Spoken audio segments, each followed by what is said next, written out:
Good morning, friends. Welcome to the lecture of real analysis. In the last lecture, we have studied the condition of integrability, necessary and sufficient condition of the integrability of the given function. There are two different forms of conditions of integrability, first form and second form. The first form of condition of integrability tells us that a necessary and sufficient condition for a bounded function is to have epsilon greater than 0 corresponding delta greater than 0 such that for every partition P of the closed interval AB with norm P less than delta UPF minus LPF is less than epsilon. That is the necessary and sufficient condition for the integrability for a bounded function is for every epsilon there exists delta, for every epsilon positive there exists delta positive, and for a partition whose norm is less than delta. This was another condition imposed on the norm of a partition such that UPF minus LPF is less than epsilon. The difference between upper sum minus lower sum is less than epsilon. We have seen the proof of this in a very neat manner. Okay. Similarly, the second form of condition of integrability is a bounded function is integrable on a closed interval a b. For every epsilon greater than 0, there exists a partition P such that UPF minus LPF is less than epsilon. Therefore, if we compare both the forms of conditions of integrability, in the first form of condition of integrability, a condition of norm P less than delta was imposed on the partition of the given closed interval. That of in the second form, the condition was removed and the condition of integrability remains the same. That is, UPF minus LPF is less than epsilon. And in the comparison of the two forms indicates from the necessary point of view, the first form is stronger than the second, but from the sufficient point of view, second form is stronger than the first. Why is from the sufficient point, second is stronger? Because in the second form, we don't have any condition defined on the partition. So we can prove the statement for any kind of partition without norm P less than delta as well. Okay.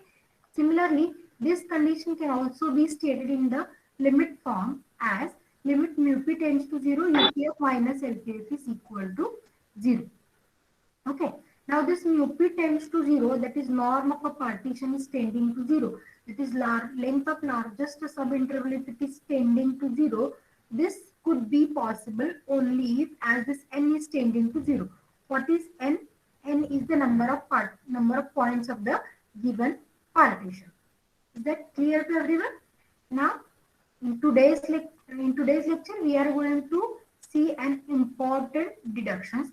Some 5 deductions we have seen already. Okay. So now we will go for deduction number 6. Now this deduction number 6 is you can say just continued from the condition of integrability. Let me write the statement. The statement is a function here is integrable. A function f is integrable over closed interval AB if and only if there is a number capital I lying between LPF and UPF such that for any epsilon greater than 0, there exists a partition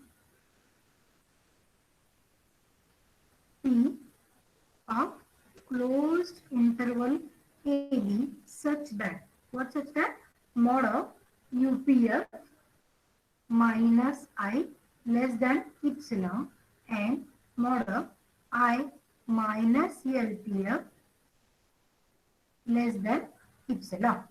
Okay. Now what the deduction says? Deduction says that a function is integrable over the closed interval a to b if and only if there exists a number I between LPF to UPF such that this is the condition. Okay. Now we have seen the condition of integrability as UPF minus LPF is less than epsilon. Here is the number I lying between LPF and UPF. So we are going to prove. Okay. Now as we are going to prove the statement in if and only if part, let us prove this again in two two different forms, necessary part and sufficient part as well. Okay. In necessary part, what will be my assumption? The assumption will be function f is integrable, and we want to prove these two statements. That is, mod of UPF minus I is less than epsilon. Similarly, mod of I minus LPF is also less than epsilon. Let me write. Let us assume the function f is integrable. The function f is integrable on closed interval AB. On closed interval AB. Right? Then what to prove? Mod of UPF minus I less than epsilon and mod of I minus LPF less than epsilon. Okay. As the assumption we have made is that the function is integrable. Therefore, by the condition of integrability, what can we write? And here I will use second form of condition of integrability, because here there is no condition is imposed on the partition that the norm is less than delta or not. Therefore, which part of condition of integrability I will use? Which form? Second form. Therefore, here I will write by condition of integrability.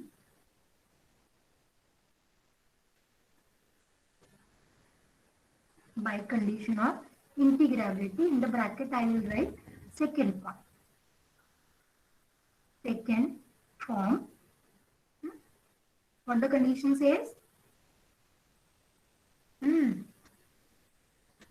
For every epsilon greater than 0, there exists a partition P of closed interval AB such that, what such that? UPF minus LPF is less than epsilon. But what we know relation between UPF and LPF? LPF is always less equal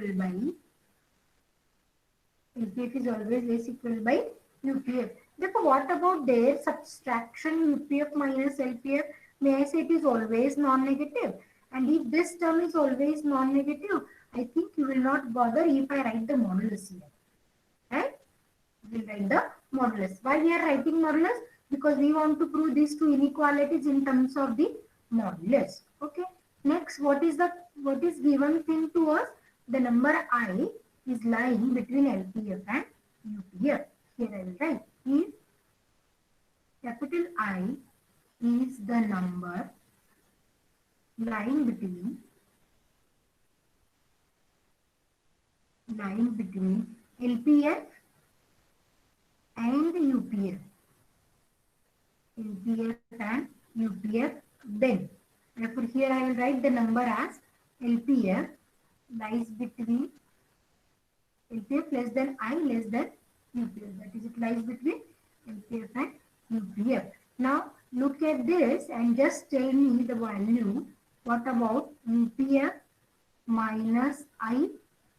Okay, I want the relation between these two differences. What would be a relation here? Mod of UPF minus I and mod of UPF minus LPF. Okay, looking at this statement, may I say mod of UPF minus I is strictly less by mod of UPF minus LPF. Okay, is that so? And if it is so, from this statement number say 1, this is less than by epsilon from 1. Therefore, what about this left hand side? Left hand side will be automatically less than epsilon. Therefore, I can write UPF minus I is less than epsilon. Okay. Now, what about the second one? And mod of I minus LPF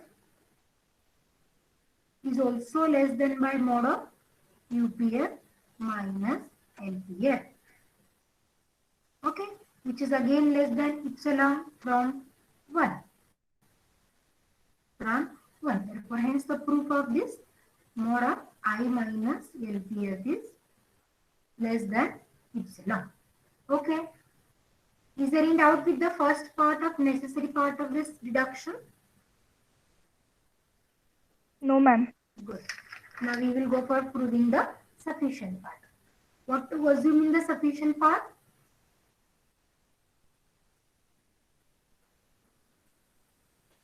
Here we will assume that there exists a number I between the two sums satisfying these two statements, right? And we want to prove that the function is integrable.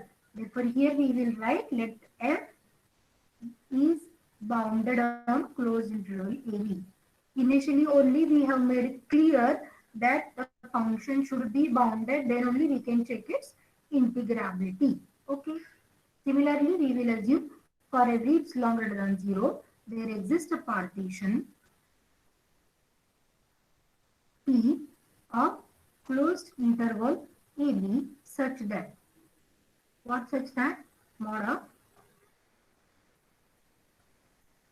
of UPF minus I is less than epsilon and mod of I minus LPF is less than epsilon, where I is the number lying between UPF and LPF. Okay. Now what we want to prove, actually the function f is integrable.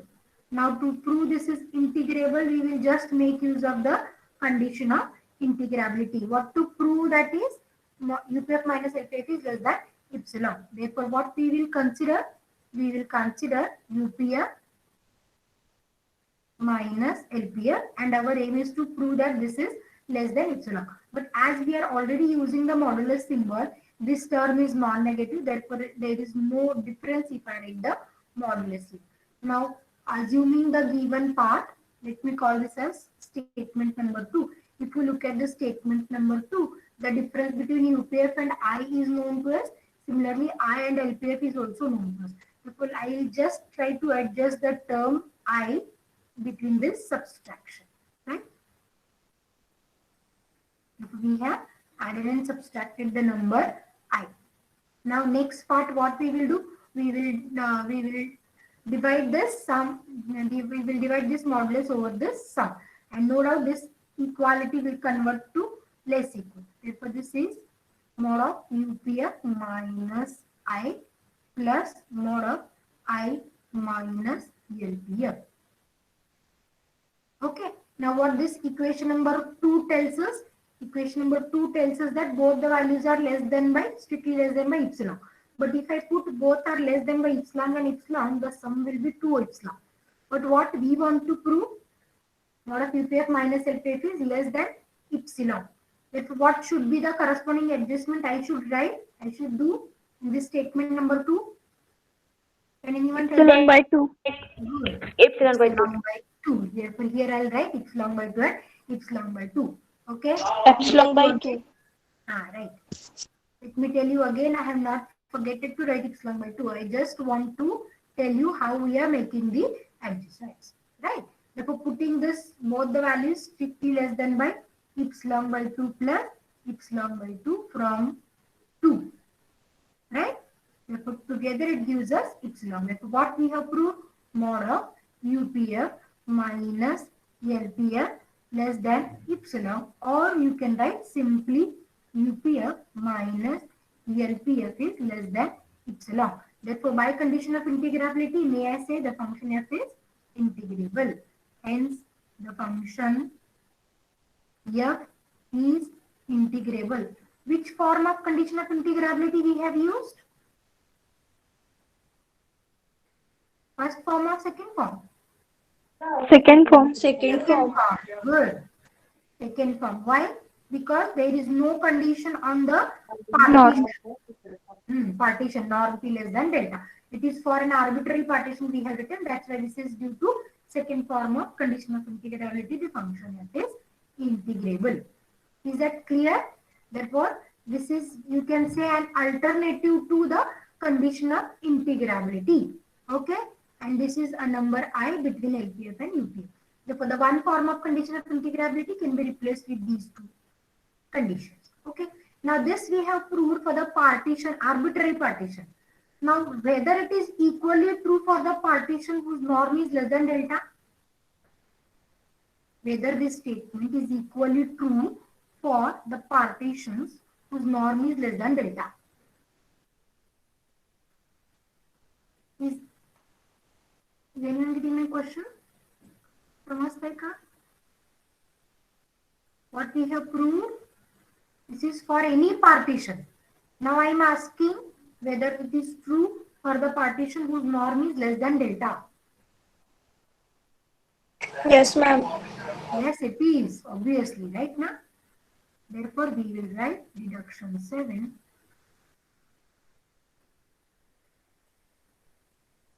Okay, same statement with condition on the partition. A function here is integrable on closed interval AB if and only if there is a number I lying between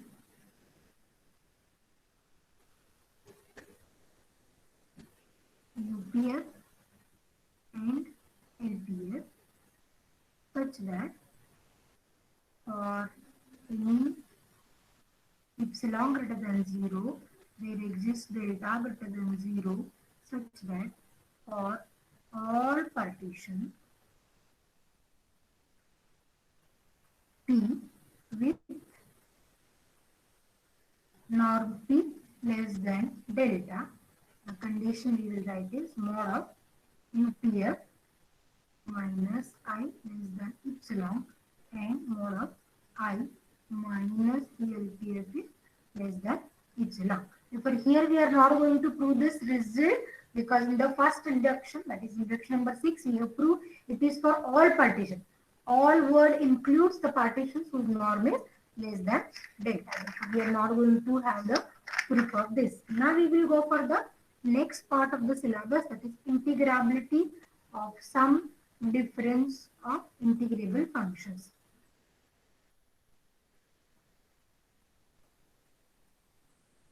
Integrability of the sum and difference. Actually, we have used this already in our 12th standard itself. What about sum of integrable functions? What about difference of integrable functions and all? Can anyone tell me what about a sum of integrable functions? Whether it is integrable? Yes, ma'am. Yes. What about difference? Yes, they are also Also integrable. integrable.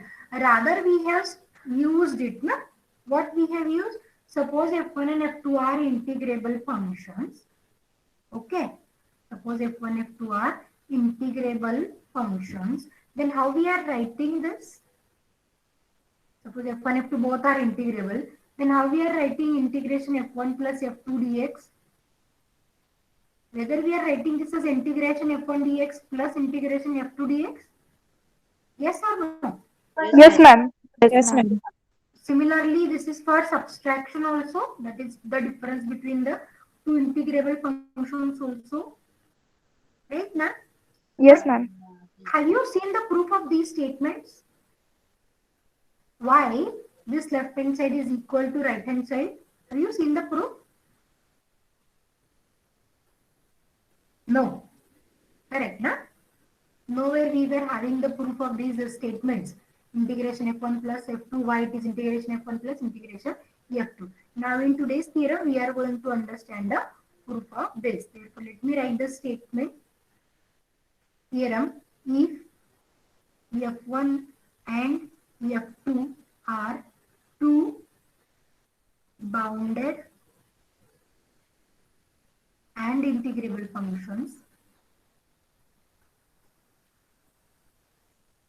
bounded and integrable functions on closed interval AB, then prove that f equal to f1 plus f2 is also integrable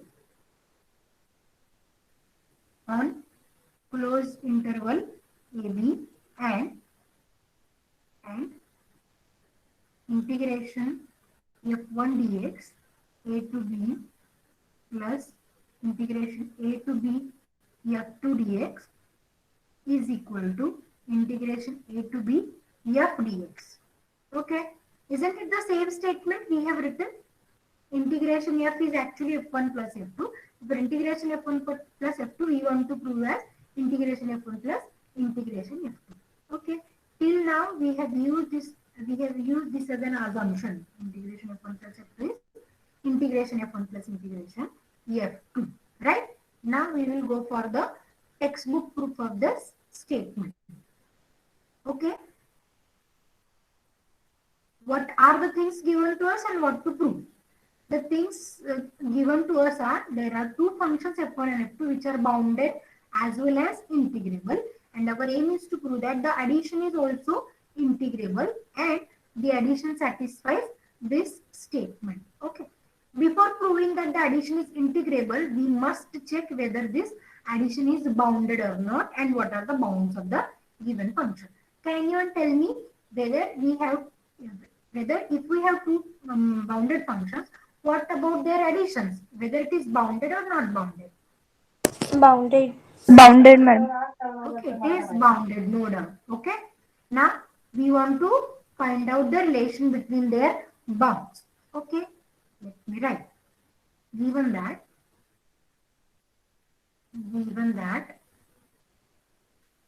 f1, f2 are bounded and integrable on closed interval AB. Okay. Therefore, f equal to f1 plus f2. It implies f is also bounded on closed interval AB. Now, if someone wants the reason, you can write like this also. Na? If f1 is bounded, what does it mean? Mod of f1 of x is less than or equals to a. Mod of f2 of x is less than or equals to b. Therefore, what about the addition? Mod of f1 plus f2 operated on x. Is it mod f1x plus f2x? Okay, which is less than or equals to mod f1x plus mod f2 of x less than or equals to a plus b. Therefore, one can say that f1 plus f2 is bounded. This is also you can write. f1 plus f2 is bounded. No need of this detailed explanation rather. The functions are bounded, the addition is also bounded. Now what we will do? We will find out the relation between their bounds. Okay. To define the bounds, we will to find the relation between the bounds on the ith subinterval, we will first define the partition. Therefore, let me write, let capital P is equals to a equal to x0 comma x1 till xn is equal to b, be any partition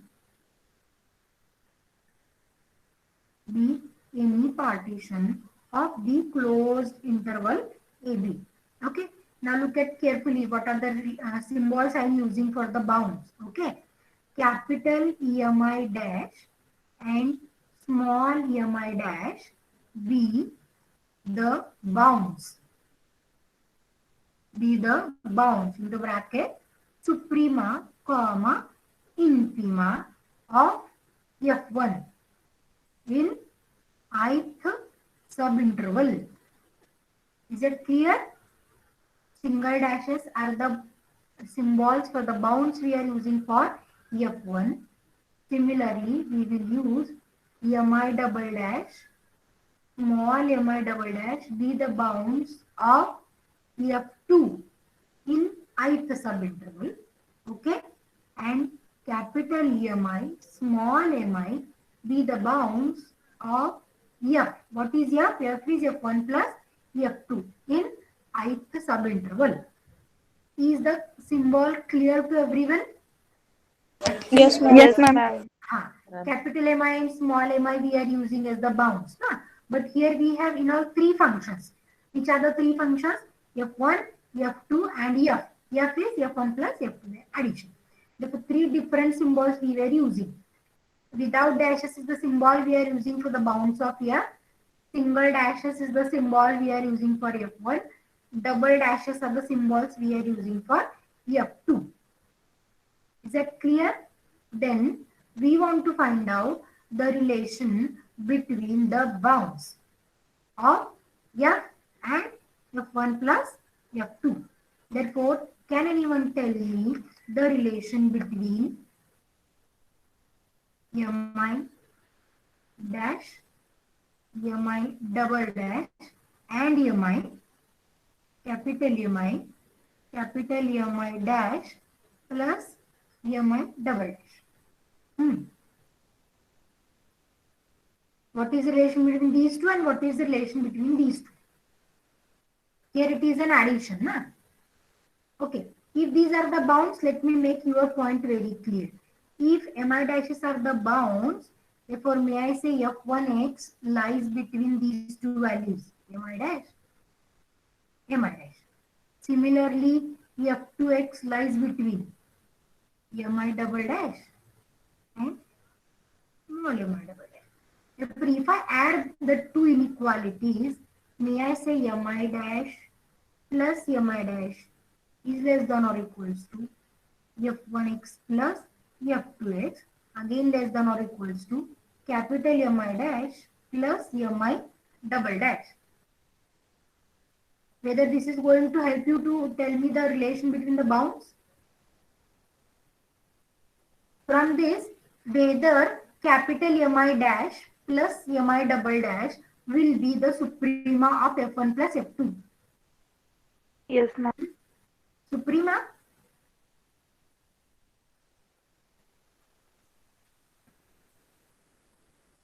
Hello?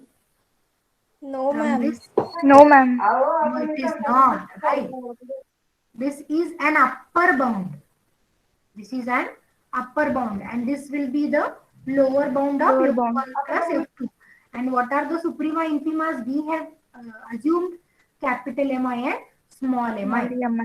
Therefore, this is arbitrary upper bound of F1 plus F2. This is least upper bound of F1 plus F2. That is F. Na? F is nothing but F1 plus F2. Okay. Similarly, this is arbitrary lower bound of F1 plus F2 and this will be infima, that is greatest lower bound of F1 plus F2. Okay. Now, can you tell me the relation between these two and these two?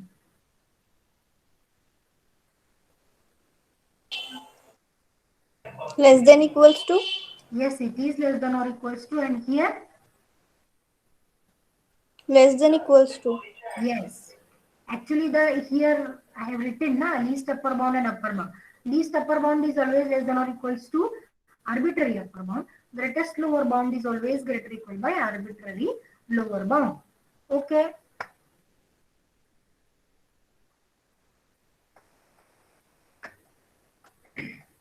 If this point is clear, then I will move forward. Otherwise, I can give you an example to understand. And what is the relation between this Mi and small mi and capital Mi?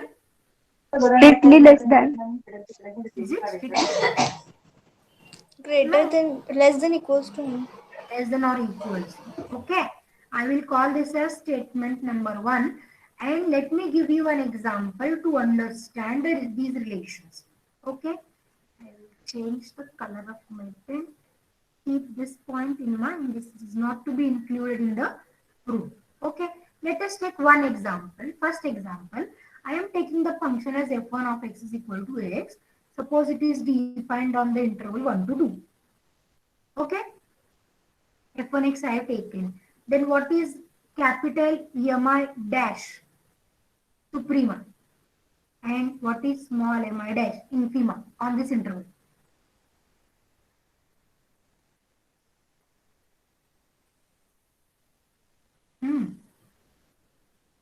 An example I am giving you to tell how this relation is becoming true.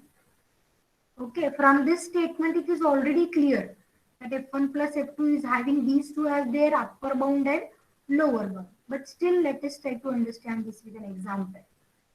right? Is screen audible? Is Yes, screen ma'am. Yes, visible? ma'am. Yes, ma'am. Visible, na? Okay. Okay, therefore let me assume the second function f2x as x square, and I want the values of mi double dash and small mi double dash as well. Because these are the symbols we have used now. For f1, mi dash, for f2, mi double dash, mi double dash. So let us take the same symbols. What is the infima value of this function x on 1, 1, 1, 1? What is suprema? 2, 2, 2, What for x 4, square? 4, 4, mi double dash is 1, 4. 1. Is 1. Good. Okay. Now what I'll do? I'll take the addition of the two functions. f1 plus f2. What is f1 plus f2 of x? This is x plus x square defined on the same interval 1 to 2. Now tell me the suprema and infima of this function. X plus x square. X plus x square, what is the suprema? At which point I am getting the suprema? 6, ma'am. 6, Yes, it is 6. Good. And what about infima? 2, 2, 2, 2. Okay. Now compare the values. Mi dash 2, mi double dash 4. What I will write? Mi dash plus mi double dash. Okay. And mi. Similarly, small mi dash plus small mi dash and mi.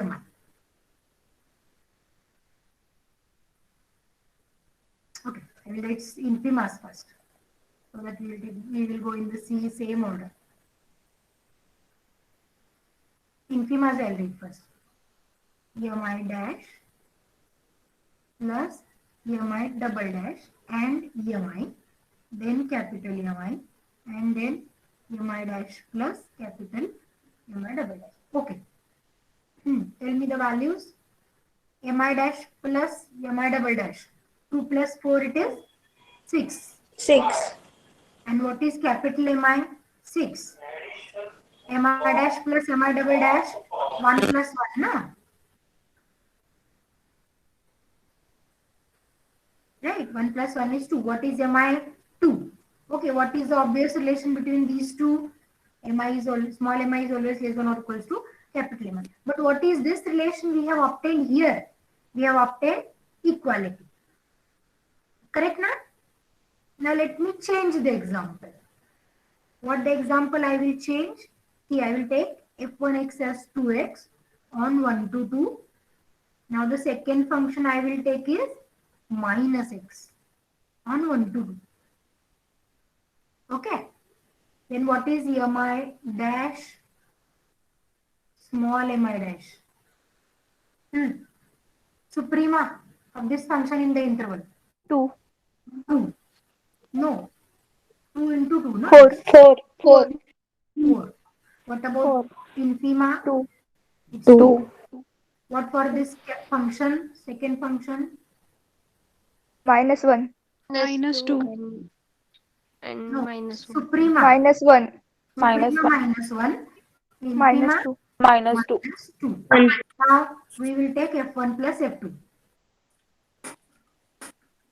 f1 plus f2 is 2x minus x is x. Correct, na? Defined on 1 to 2. Then what about capital Mi and small mi? Capital Mi is 2 and 1. 2, 2, good. Now we try to understand the relation between the bounds again. Mi dash plus mi double dash. Yeah, small mi, capital Mi dash plus capital Mi double dash. Okay. What about this addition now? Mi dash plus mi dash. Infimas. 2 minus 2. 0, 0. What about suprema? Infima here we have mi, it is 1. Capital Mi is 2. What for this capital Mi dash and capital Mi double dash? 3, 4 minus 1, this is 3. Now what is the relation here? 0 is strictly less by 1. 2 is strictly less by 3. No doubt here we have again less than or equals to relation. We want to find relation. Therefore, in some cases, this is equality equal to, and in some cases, it is strictly less. Correct, na? Therefore, combining both the possibilities, mi dash plus mi dash is less equal by small mi, and capital Mi is less equal by capital Mi dash plus Mi double dash. Is it clear to everyone? Yes, Yes, ma'am. ma'am. Therefore, here we have written this as a relation. Look at this statement number 1. If the statement number 1 is clear to you, then only you will understand the proof, because the whole proof depends on this statement number 1 itself. Okay. Shall I continue then? Yes, ma'am. Yes, ma'am. Therefore, what we have understood, thus capital Mi dash plus Mi double dash and small mi dash plus small mi dash are arbitrary upper and lower bounds of f. What is f? F equal to f1 plus f2 in ith subinterval, and capital Mi, small mi are suprema and infima of f equal to f1 plus f2 in ith subinterval. Okay. Therefore, hence we have the relation small mi dash, mi double dash less than or equals to small mi less than or equals to capital Mi less than or equals to mi dash plus mi double dash. Okay. Now, what the job I am going to do? Okay. In order to find out the relation between the integrals, we must know the relation between their sums. Okay. Therefore, here I have the relation between their bounds. Therefore, to convert this into sums, what I have to do? I have to multiply this inequality by delta xi and I have to sum up over I. Okay. Therefore, what I will do? Multiply by delta xi and adding all these inequalities. This is for I equals to 1 to n, no? And adding these inequalities. For every I, we will write it, we will multiply and we will make a sum. Therefore, may I write directly here?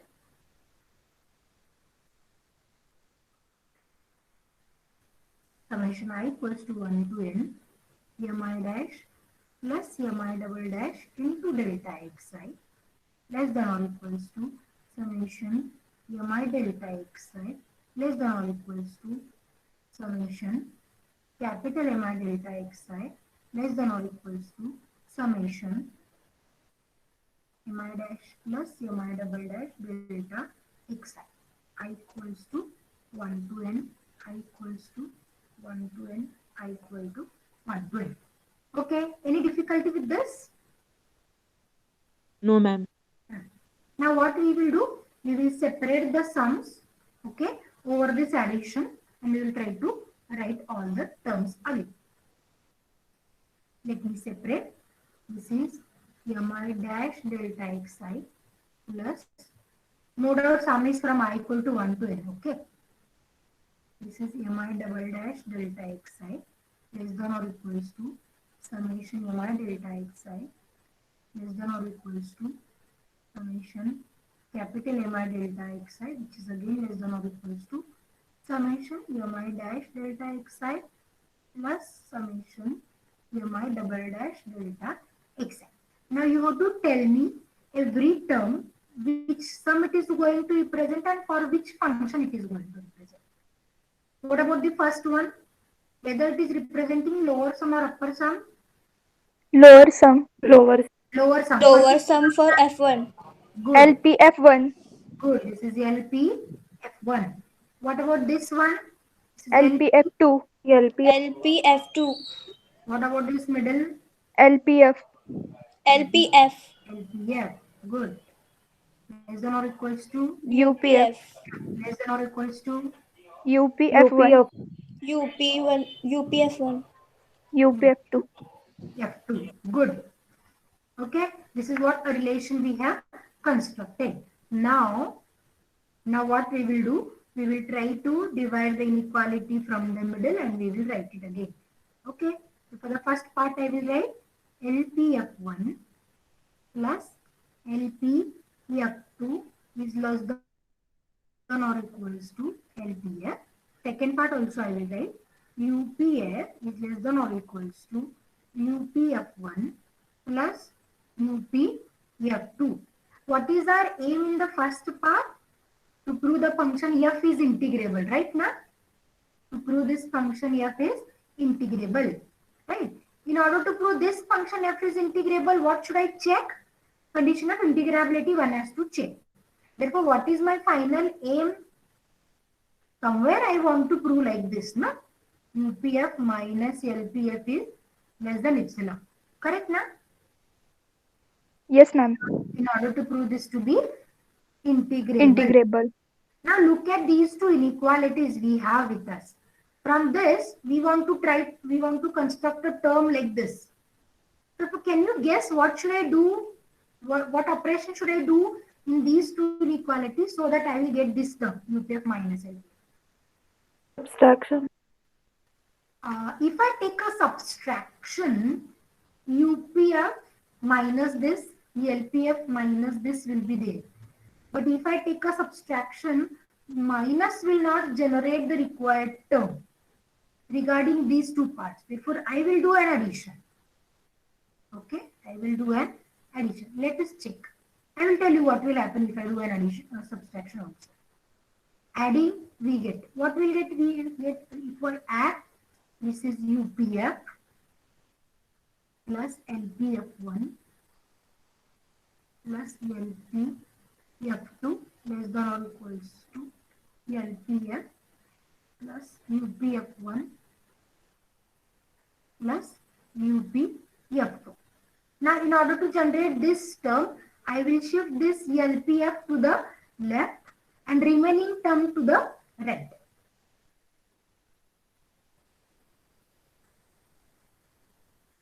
This term we have constructed. Now we are shifting these two terms on the right. Therefore, I will write UPF1. I will make a pair now. This is minus LPF1. Pair of sums of F1. Similarly, pair of sums of F2. Clear? Okay. If we do subtraction, this term will be created. But here it is minus if I do a subtraction. No? And if I shift it to the right, here it will be an addition.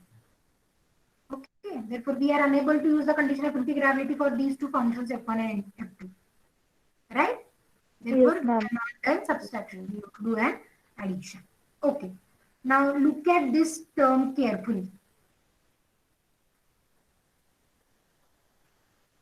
Already it is given to us that F1, F2 are integrable. What do you think the values of these two brackets will be? Epsilon by 2. Epsilon.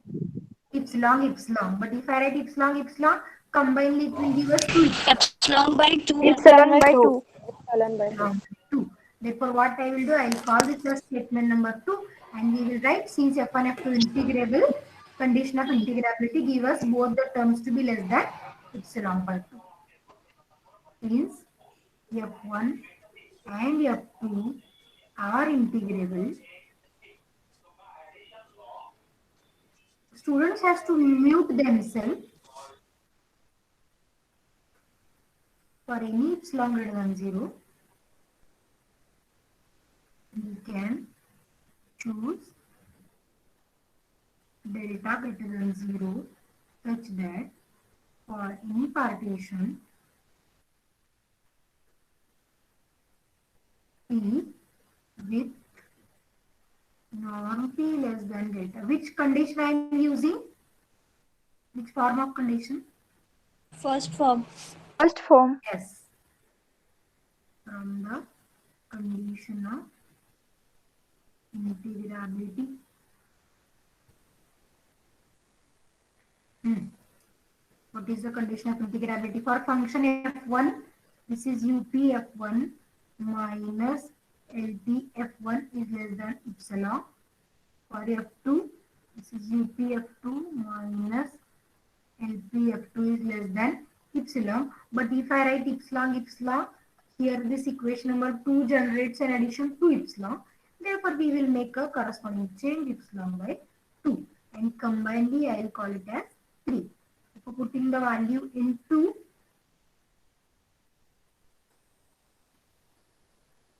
we get what we get.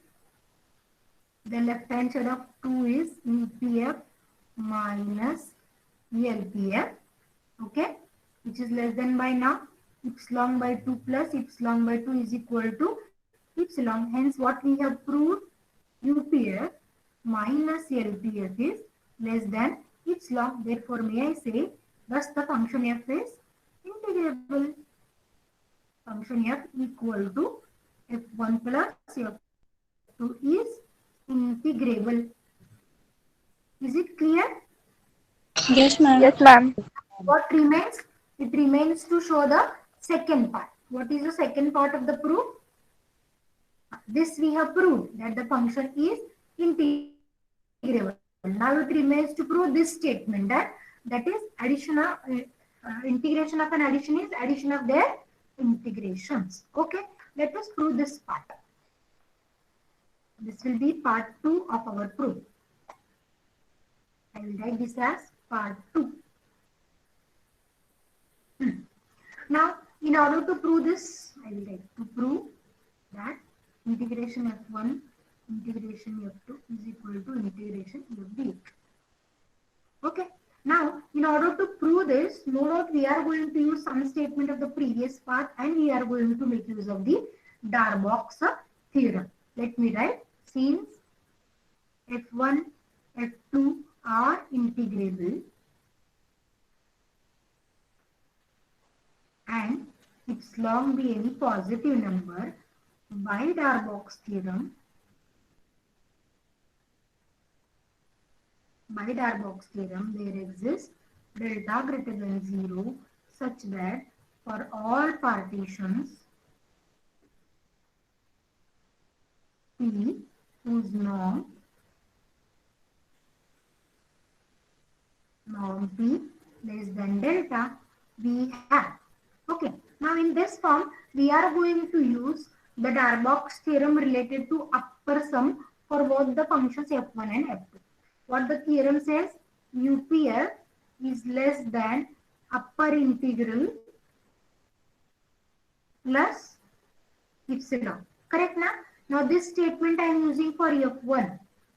Okay, but f1 is integrable, therefore this upper integral is equal to integration. Is the part clear? Therefore, may I write UPF1 is strictly Yes, ma'am. integration f1 dx plus epsilon. Okay, similarly, may I write for f2 as well? f2 dx plus epsilon. Combinedly, I will call this as statement number 4. Okay, now we will use this statement, okay, of upper sums. What we have proved in the first upper sum we have proved, this part I have to use. I think I have not given a number, I will call it as star. Upper sum we have proved, upper sum of function f we have proved less than or equals to upper sum of f1 plus upper sum of f2. This we are going to use. Okay. Also we know what is the relation between integration and upper sum.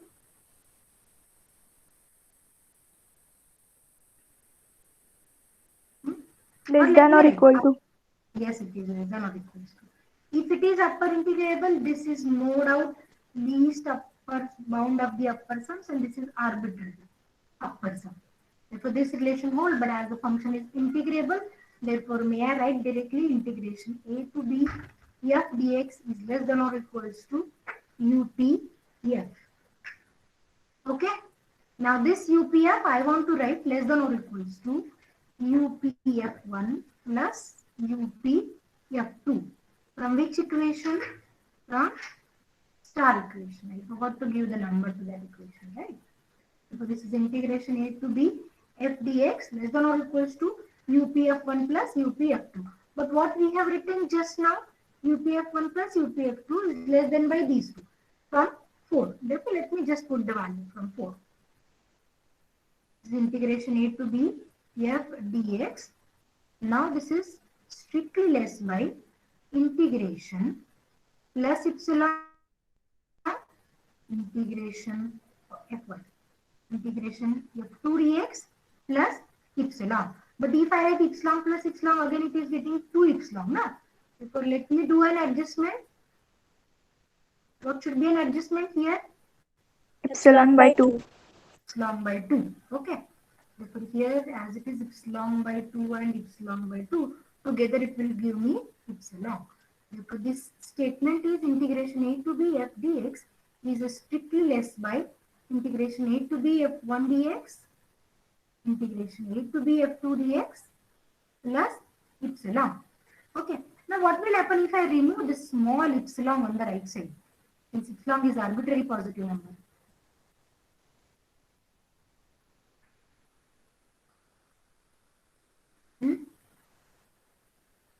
May I write this as integration a to b f dx is less than or equals to integration a to b f1 dx plus integration a to b f2 dx.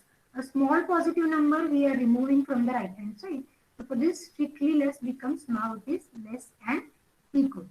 Okay. Therefore, this is one part of the proof. What is the number 5? This is equation number 5. Now what the job we will do, whatever the discussion we have made taking f1 and f2, the discussion we will repeat by minus f1 and minus f2. If I repeat the whole discussion by minus f1 and minus f2, this inequality gets reversed. That is less equal becomes greater equal. Therefore, I will just mention the statement proceeding with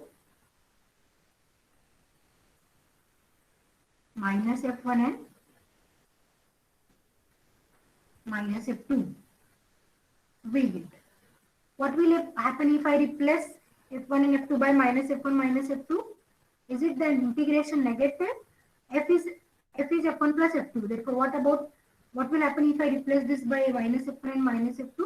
Whether f replaced with minus here? Correct, na? Less than or equals to integration minus f1 dx, integration minus f2 dx, and to absorb the negative, I have to multiply by the negative symbol, which reverses the inequality. Therefore, I will write integration a to b f dx is greater equal by integration a to b f1 dx plus integration a to b f2 dx. And we call this as statement number 6. From 5 and 6, may I say, these are the two inequalities going in opposite direction, which proves the equality of the two sides, right side and left side. Correct? From 5 and 6, integration a to b f dx is equal to integration a to b f1 dx plus integration a to b f2 dx. Okay? And hence it is the proof of our statement. Okay? Is the proof understood to everyone? Yes, ma'am. Yes, ma'am. Yes, ma'am. Okay, in the second part, what we have done simply, in order to prove this equality, our aim is to prove the two inequalities going in opposite direction. That is, once we will prove this is less equal, and once we will prove it is greater equal. Okay? Do the revision of this part of the syllabus. Okay? If you have any doubt, you can ask me. We will stop for today. Whether you have doubts on today's lecture? No, ma'am. Okay. Thank you for watching the lecture then. Thank you.